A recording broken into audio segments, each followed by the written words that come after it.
Galimera, Galimera, Galimera. Good morning, good morning, good morning. And on this absolute damn fine day today, there's a little bit of a wind, but it's still hot. Can I thank Amanda for a concise weather forecast? She said, morning, Ginge.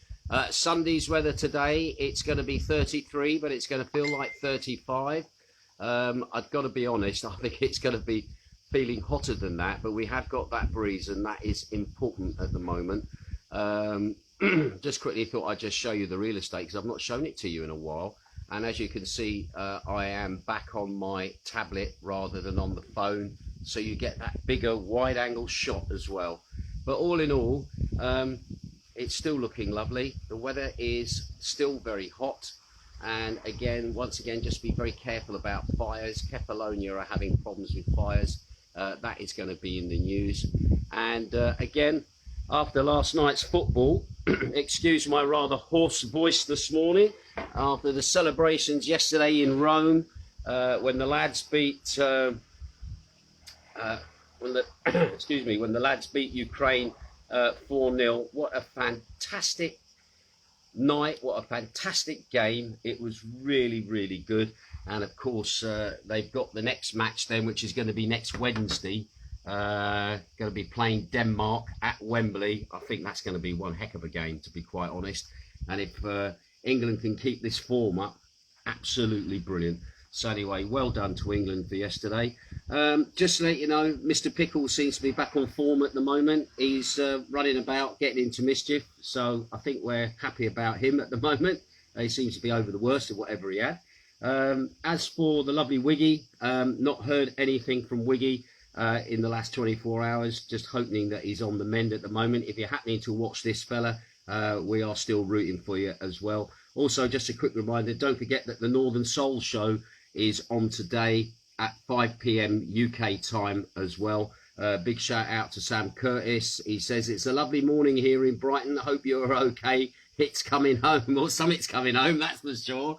Anyway, so we'll wait and see how things progress there. Right, I've got to be honest, the news today is a real hodgepodge. The reason is because there's been a lot happening within the last 24 hours, not only here in Greece, but also in the UK.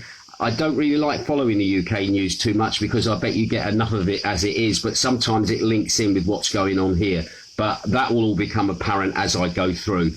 Anyway, just to let you know, arrivals for today, we've got 4 flights in from Germany, we've got 3 from Poland, we've got 3 from Amsterdam, 1 from Denmark, 1 from Kefalonia across the road, 1 from Hungary, 1 from Brussels, 1 from Romania, 1 from Italy, and then we've got 2 flights in from Athens as well. So it's a reasonably busy day down at the airport.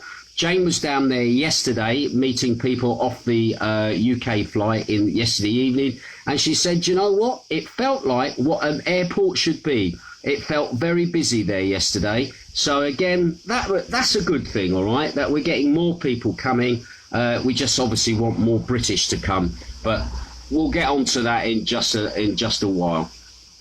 When it comes to COVID infection rates within the last 24 hours, again, please bear in mind more testing is being done. So again, infection rates are going to be higher. Okay, at the moment, infection rates have gone up since yesterday. Yesterday, I reported 771 new infection rates across the country. And today it's 1,001 new infection rates. 7 cases were identified at checks into the country, which was up on the day before when it was only 4. According to the national stats, there's been no COVID being detected in here or Kefalonia or around those areas of the Ionian, which again is a good positive for us. When it comes to deaths have actually gone down just ever so slightly. I did report to you 10 new deaths yesterday. Today it is 9 new deaths across the country, bringing the death toll now to 12,731. Once again, our condolences to those families that are affected. When it comes to the ICUs in the critical cases in those locations across the country, that is actually down as well, and it has been quite a drop. I did report 186 on the day before. Now it is 177, 119 of them are male and 58 of those are female. So again, critical cases are on the decline as well, which is obviously an important factor when they make decisions about way the COVID is going. Anyway, as I said quickly in my summing up this morning, there has been announcements of fires over in Kefalonia. They've been quite serious-looking fires as well. It seems that there's been fires around the villages of Kapandriti and Agia Irini in Kefalonia. Now, this is their wording, the Greek wording, not mine. They say they're in full swing with the fire brigade fighting to keep the flames away from households and villages. The forces, at the time when this report was written, it was getting dark, and they were trying to fight the fire as best they could before nightfall set in. They said there were 25 firefighters from the first EMCA. Now, the EMCA are like the International Rescue Firemen that are sent out. I didn't realise that they were sent out actually within the country, but yeah, 25 firefighters from them. They are also working with the civil protection aircraft as well, of which there was 16. There was 8 vehicles, and they also had a special boat from Kefalonia to take a total of 106 firefighters to the fires in Kefalonia, and they were split into 6 groups.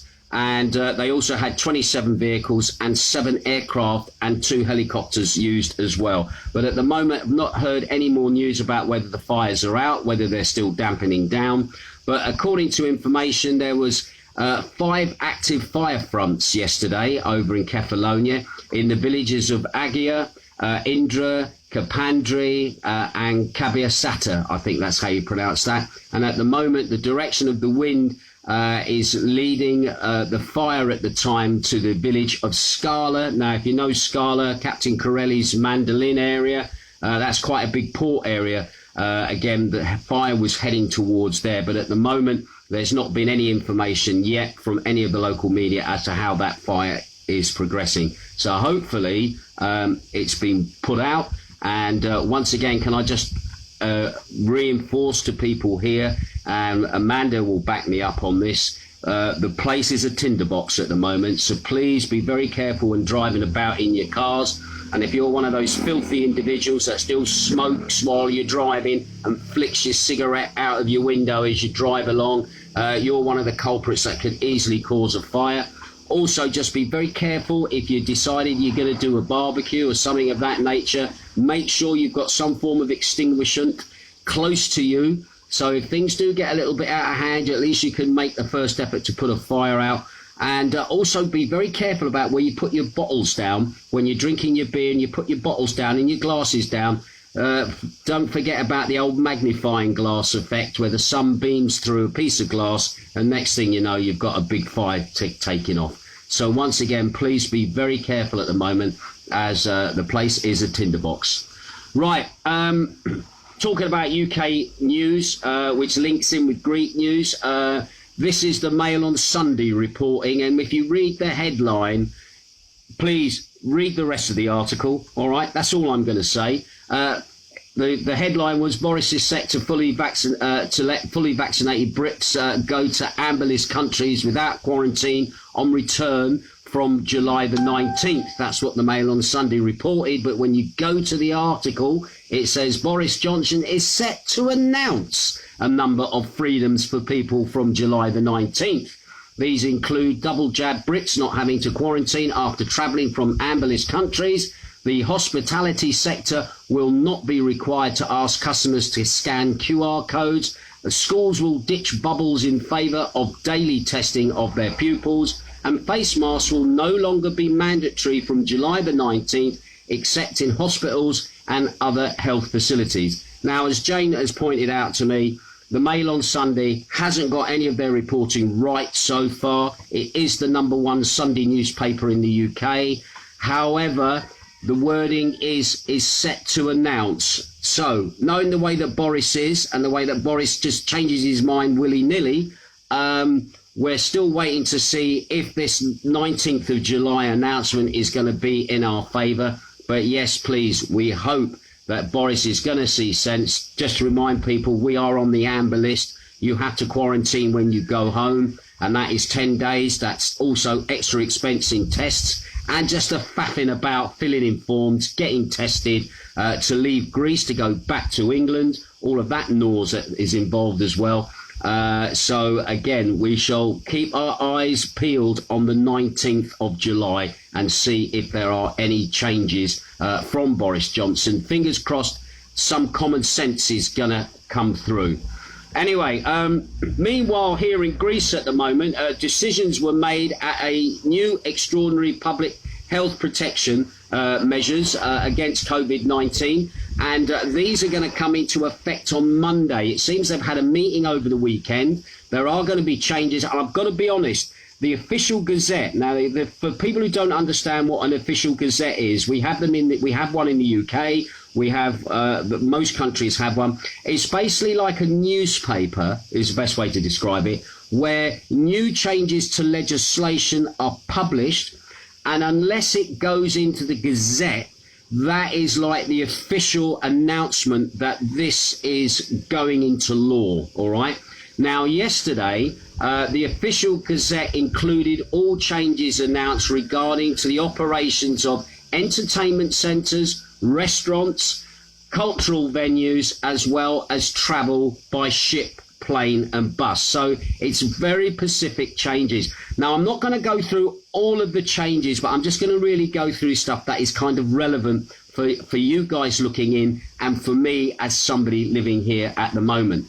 Now, regards public services, it stated that the service of the public, but not exclusively, after scheduled appointments, always observing the protection measures and the ratio of one person to per 16 square metres, with the mandatory use of a mask even outdoors. If not required, these distances are required. Right, legalese. Basically, they're now making the space area outside to one person per 16 square metres, with mandatory use of masks. So it looks like they're making you wear a mask again, even outdoors. If not the required distances are observed, all right? Jargon, legalese, I don't fully understand that. I'm going to be quite honest with you. I think what they're trying to say is that you still will have to wear a mask outside if you're within 16 square metres of another person in a public area, okay? And that distance cannot be observed, all right? But one thing that is quite clear at the moment is regarding the operation of the closed cinemas. Now, these are cinemas that have an indoor cinemas, not the outdoor cinemas, but the indoors. And based on the announcements that have been made, you will be required, if you want to go to the pictures, you must show a vaccination certificate. There we go, vaccination privilege. You can go to the pictures indoors. You must have a negative laboratory test for coronavirus, a PCR method taken at least 72 hours before the scheduled screening time, or a rapid antigen rapid test within 48 hours before the scheduled screening time, or a pre-scheduled self-test within 24 hours of you going to the pictures. So basically what they're saying, you're going to have to prove that you're safe to go to the pictures indoors at the moment, all right? That is a thing that's coming in from Monday. The negative diagnosis of a laboratory test by PCR method and antigen detection tests are proved by the demonstration of a relevant confirmation. So basically, as long as you prove that you don't have the virus, you've got a negative test, you can go to the pictures. Anyway, now regarding the operation of nightclubs, this is something that's of an interest to me at the moment. It has been announced that from July the 2nd, only open outdoor nightclubs are allowed to be open, including those with a retractable roof under the following circumstances. So nightclubs now technically can open as long as they are open air nightclubs. And we do have nightclubs here that have roofs that can open and close. And we also have bars that have the same. Legends Bar in Argosy is famous for its roof that opens and closes. I never realised. I even worked in there at one time. That and the only time I realised that the roof wasn't completely waterproof when it rained on the kit. But other than that, we have places where you can actually open and close the roofs, so they are allowed to open. However, they're only going to be allowed 25% capacity from the looks of it, of people allowed to go in. You're going to be required to show a vaccination certificate, or you're going to have to confirm a negative coronavirus antigen test within 48 hours before the scheduled arrival time, a negative diagnosis of a rapid antigen detection test demonstrated by the presentation of a relevant certificate. All right. You'll also, again, a disease certificate issued 30 days after the first positive test, and it's valid up to 180 days after that. So basically, if you've had the coronavirus, and you can get a certificate to say, yeah, I had it at this time, and as long as that is within 180 days of when you had it, but 30 days after you did have it, all getting very complicated, you can still go into a nightclub, all right, but you've got to present that when going in.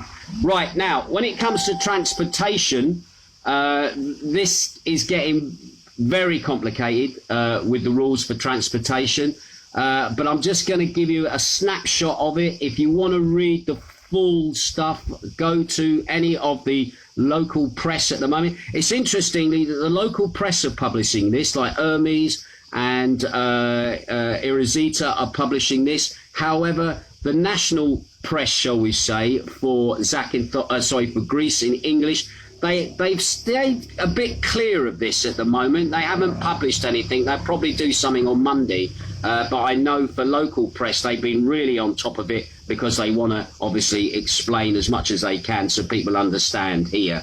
Anyway, it seems that public transport at the moment, during rush hour times, they're only basically allowed 65% of people on board KTEL buses that sort of serve the smaller locations, the smaller distances, not the intercity ones. Now, the intercity ones, which most people here will have experience of, if you're going from here to Athens or here to Patra, those buses now are allowed an occupancy rate of 85%.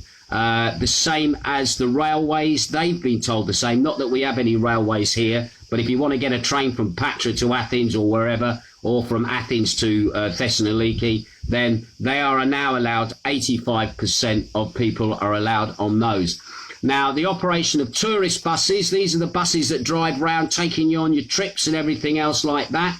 They are also now allowed to have a maximum occupancy rate of 85%. I think they were running at something around about 65%. So that means that more people can get on the buses. Again, you will probably have to prove that you are vaccinated and that you have a vaccination certificate, or that you are safe to go on the buses, all right? Now, whether you're going to be wearing masks on the buses, I think you probably might be wearing a mask on the bus. As soon as you get off, you take off the mask and you've got freedom again, all right? Now, when it comes to transportation by ferries, etc., the occupancy of passengers and car ferries is now being increased up to 80% of the total number of passengers that are allowed on the vessel.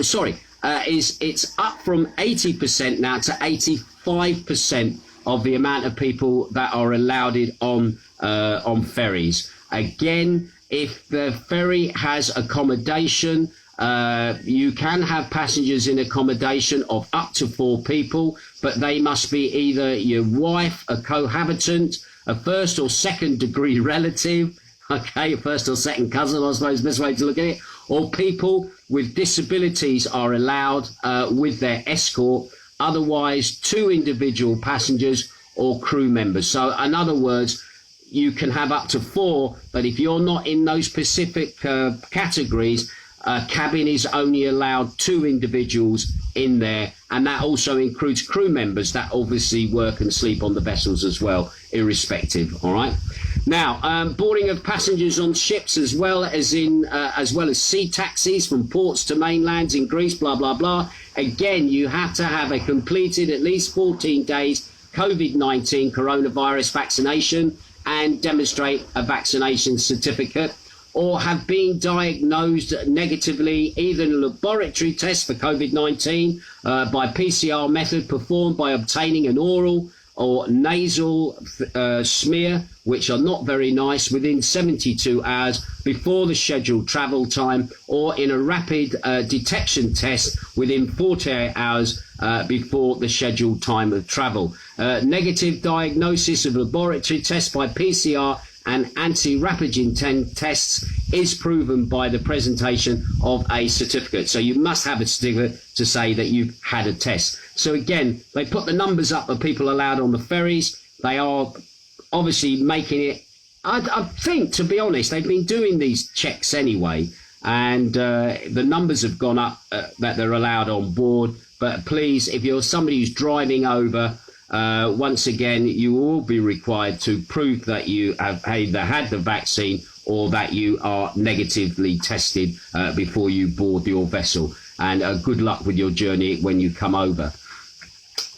Also, just another aside, sport also falls into this category as well of changes as of from Monday. Again, if you're going to go to a sporting event, the presence of spectators now, the capacity of crowds in the stand has been now is allowed. 50% capacity can go into individual sporting events, as long as they have completed at least 14 days before the coronavirus vaccination and demonstrate a vaccination certificate, or have been diagnosed negative in a self-test within 24 hours before the scheduled time of the event. The diagnosis with the self-test is provided by a demonstration of relevant certificates issued by the platform self-testing government.gr, blah, blah, blah. Also, as well, if you're going to take place in marathons or runs or anything else like that, again, you have to present a vaccination certificate if you're taking part in that. And that, again, is 24 hours before the event takes place or the race actually starts. So, again, the emphasis is on you basically following the rules and basically getting the certificates so that you can have the freedom if you don't want the jab, all right? Right, okay, now, interestingly, the Organisation for Economic Cooperation and Development has very good cooperation with the Greek government and is impressed with the results of the reforms. They said that we are optimistic about the course of the Greek economy. This was the Secretary General of the OECD, Mathis Korman.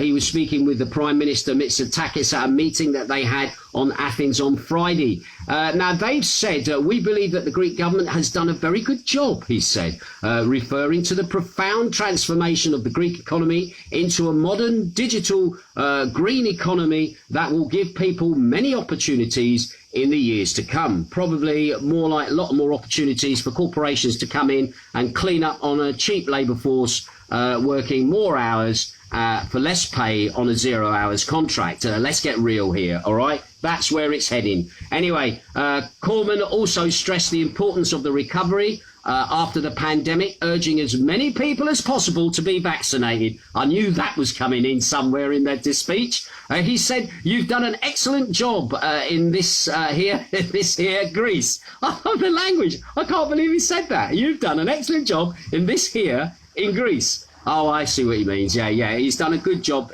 pushing the vaccine, basically. He added, for his part, Mitsotakis said that global recovery must be combined with reducing inequality and increasing solidarity with the primary goal of global vaccination. And, of course, by stimulating work in all countries and tackling the global challenge of climate change. Well, to be honest, stimulating work is an important thing. I've got to be honest, we need more work. But why is it they use the vaccination as an excuse for everything that good is going to happen is because of vaccination? All right? I don't know about you. A lot of people are sick of hearing it. A lot of people have had the vaccination and saying, do you know what? I've had it and I don't see any change. I don't see nothing happening at the moment for me personally because I've had it. Not that I've had it, but they don't see any change. It's just words with a bullet of sound point. Sounds good when you write it in the press, but means absolutely diddly squat. For the ordinary man on the street, these guys are living in a different world, in a different universe, in cloud cuckoo land, as far as I'm concerned. Anyway, also as well, worryingly as well, because this is going to feed in and probably dampen some of the bad news or the good news that we've already had.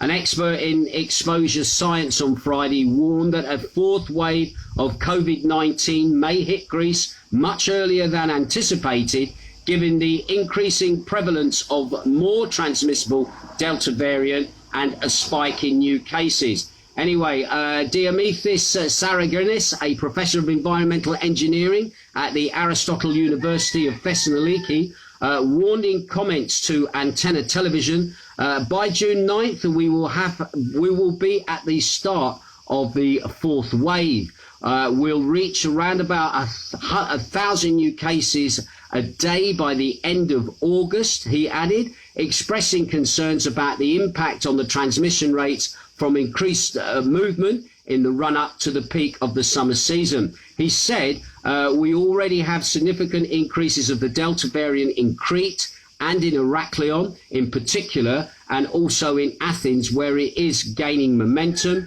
So if we allow it to evolve, we'll see it transmitting fast when Athenians head for their villages or go on holiday, he said, stressing the importance of the widespread vaccination in stemming the march of the virus. Signanis said that his team at the Environmental Engineering Laboratory has worked many different models with or without vaccination, with different vaccination levels and rates, and it is clear that the high and fast vaccination rate, reaching over 80 to 83% of the adult population by the end of August, is the only thing that can save us from a very intense fourth wave. I've got a feeling that your man is actually, I'm talking about Boris Johnson now, is kind of, I think in some ways, is wanting a fourth wave in the UK to keep everybody locked down at the moment. Although he says he probably isn't. But I think behind it all, with the money that's been spent, the money that's been wasted, shall we say, and the money that's been borrowed to prop things up,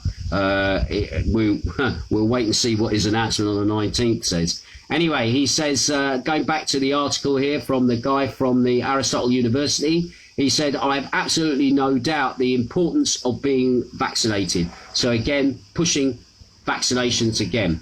Right, and finally, yes, I've virtually got there. And finally, the heat wave has not only sent temperatures soaring, but also demands for power, putting pressure on the Greek national grid, as at the same time the government is concerned about the course of electricity prices, with Prime Minister Mitsotakis being briefed earlier this week by the Energy Minister, Mr. Sakras, and the Public Power Corporation Director, George Statis, saying that they want the most vulnerable households protected from the hikes.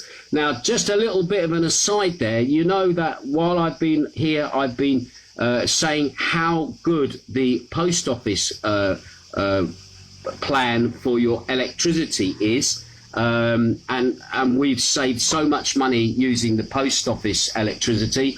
Well, I'm afraid as of this week, we've had to cancel our order with the post office electricity, because what's happened is the government has decided to hit some of the private independent power companies, or shall we say suppliers of the bill, because that's the best way to describe this. Companies go to the likes of the Public Power Corporation, buy the electricity from them to sell it on. They pay a price to the Public Power Corporation, which to them is money in the bank. You then sign up to one of these other companies, and they basically charge you for, you know, the electric for that they've already paid for with the Public Power Company, which is what the post office was doing. Well, unfortunately, these people have been hit with incredible hikes to their costs, and as much as 30% on your electric bill. So once again, we've actually taken the provision to change our provider of electric. If you want any information on that, just private message us. The guy came round, we had a little chat with him. He even brought us ice cream, bless him. And we've actually saved even more money going with this company. It's a little bit complicated. You may need somebody who speaks Greek with you to go through it all, but private message me. I'll give you the contact details for this guy, and you'll be surprised how much money you can save on your electricity bill. Anyway, the government said as well, going back to this article, that they had hoped to protect consumers from the worst of the shock of receiving the first bills, including June's. Wholesale rate hikes that took place were up to 128.15 euros per mega kilowatt hour. However, they said there are no tools for containing prices, as the hikes are mostly due to external factors that have triggered increases across Europe. Anyway, they said natural gas rates have been rising since April 2, reaching a decade high as a result of Gazprom's refusal to supply increased quantities to its Western European clients. Now, Gazprom is the Russians, all right? The Russians notoriously can control countries by switching on the gas and switching off the gas. And at the moment, they're not being very generous with people that they don't particularly like. Anyway, analysts consider this to be a reaction to Washington's sanctions against the company, obviously, managing the NORAD Stream 2 pipeline and the suspension of works for its completion. You may remember they're building a pipeline from Russia into Europe. The EU's on board with one of these pipelines, Americans on board with another. Again, it's politics coming into play. But at the end of the day, it means that your power prices, your heating is going to go up. Anyway, they also said there are similar rise in the cost of carbon emissions now at record highs. This, along with the gas rates, have put upward pressure on the wholesale rates across the continent, with energy markets experiencing hikes of more than 60% from last year. Therefore, Greece and the rest of the southeast Europe have seen power rates top 100 euros per megawatt hours. So it's going up. Meanwhile, demands in Greece due to the heat wave reached levels unseen since 2012. And on Thursday, the demand was so much that the grid operator ordered the emergency operation of lignite-fired plants, those are coal-run power stations, that were formerly abandoned to actually relight their fires, as it were, to generate 13% more electricity to basically stop there being power outages across the country. Anyway, it's true, they said that the system is in transition at the moment, but this transition has not been completed yet. So lignite units, or coal power burning power stations, still need to participate in the energy mix as demand comes close to 10 gigawatts. This is the Chief Executive Officer of the Independent Power Transmission Operation. This is what he said on Thursday, adding that the age of those plants renders the grid's operations mission even more challenging. And to be honest, Greece has a terrible record for these coal-powered power stations. There's been some very good documentaries on YouTube about the operation of these power stations and the damage. And could I also say, look at the Michael Moore documentary called Planet of the Humans, which is all about solar power, solar energy, and some of the con behind this, where solar power, yes, it's a good supplement, but it will not fill the complete void at the moment that is required. So you will still need other power stations, other power sources, and it seems it's going from coal to wood, which is even more worrying, to be able to keep these things burning. So a little bit of advice: when you're out of your room and you're not in it, switch off your aircon. When you go out your house at night, switch off a light, all right? You might laugh, but that might actually help save things in the long run. Right, okay, I'm going to have a quick look at some of the comments that are in online at the moment. Thank you for those people bearing with us. It seems it's been like a long broadcast today. Quick shout out to Christine Coldwell in Leighton Buzzard who's tuning in. Shane Bowen says, morning Ginge, enjoyed your dance anthems and look forward to your Soul Cream band later. Have a great day. Thank you very much. Yeah, don't forget it's the Northern Soul Show tonight. 5 p.m. UK time, 7 p.m. Greek time here. And again, it's the second part of the Wiggy Win Stanley's playlist as well. Now, I've noticed lots of big comments here at the moment. I'm going to try and scroll down, get to those big comments. There's some angry people in here this morning, and I'm trying to get down to those people. Also, as well, Sam Curtis is feverishly waving. Stacey Jackson, she said something, and I'm trying to get to your comment there, Stacey. It doesn't want to do that. I'm still scrolling through. Oh, it's so frustrating and it's so annoying. Stacey says, good morning, Ginge. Need to get rid of this fuzzy head as time to pack our cases today for our flight Thursday. Oh, absolutely fantastic. I hope you make it here Thursday and we see you. Let us know which flight you're on. You never know. Jane might be down at the airport when you're arriving and you can say a quick hello, or we may see you in Magdalena's at some point. I know they were busy in there last night with the football, which was good. Also as well, somebody else, what have happened there? I've switched my screen round. I've seen some big comments and I'm desperately trying to get to them.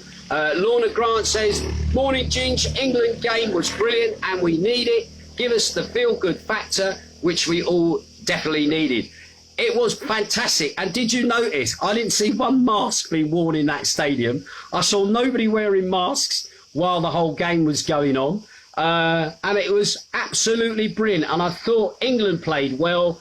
Ukraine, they played hard and all. It wasn't an easy game for England, and I'm glad they didn't kind of go into let's just keep passing the ball mode they sort of were doing a little bit of that towards the end of the first half, but once they come in that second half, and I'm pleased as well, Harry Kane seems to be back on form as well, scoring goals. He did score in the last game, but he scored 2 yesterday, didn't he? Almost a hat-trick. But what a fantastic game. And again, a big change for the England lineup, a big change for the England team. I think all the old guard have gone. I think Gareth Southgate is the only person left of the old guard, and he's done a cracking job. You can't deny that. And he's also got a nice relationship with the media as well, which is also good as well. And although I think he's a tough guy, a real tough character, I think he's also a bit of a humanitarian as well, which is good. And we'll see, hopefully, the next game, which will be the cruncher, which is against Denmark, and they've got some big. I know we've got Denmark people in as well. We will see how that game fires off on Wednesday. So Wednesday night there will be no live broadcast into Magdalena's. I might change that for Thursday, simply because I know everybody's going to be wanting to watch the football on Wednesday. So.